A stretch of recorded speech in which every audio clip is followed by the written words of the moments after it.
Hello, my name is Gerard Cressis and I'm seeking the NDP nomination in Huron-Bruce to run in the October federal election. Now, no matter where you go in this riding, residents consistently rank environment and way of life as the top two things they most value about their home communities. But the environment has taken a beating under the Harper Conservatives. And where I'm shooting this video today is a prime example. I'm here at the mouth of the Bayfield River, just off Lake Huron. And under the Navigable Waters Act that the Conservatives ran through Parliament a few years ago, the number of federally protected bodies of water went from more than 2 million in this country to fewer than 200. So Lake Huron is federally protected because it has commercial shipping value. Bayfield River, others like it, not so much. Our MP voted to strip protection from this river and others like it in this riding and across this country. And I think that's indicative of a larger problem nationwide, and I think the biggest example of that, or the biggest illustration, is our climate change emissions strategy, or the lack thereof. Now, this past month, our federal environment minister announced that Canada would reduce its greenhouse gas emissions to 30% below 2005 levels by 2030.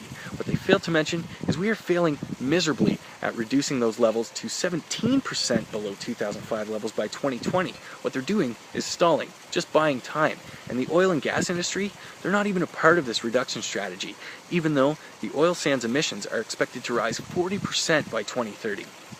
So why are the Conservatives pledging even further reductions, even though they refuse to crack down on our largest polluters? Greed, short-term profit, short-term vision, and a lack of acknowledgement that environment and climate action are vitally important to us and to this country.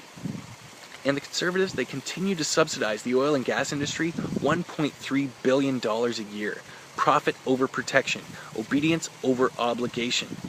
Now, I believe green energy is not an either-or situation here. The act of cleaning up our unsustainable resource development, it could be a huge industrial boon for Canada, creating thousands of jobs and putting us back in good standing globally.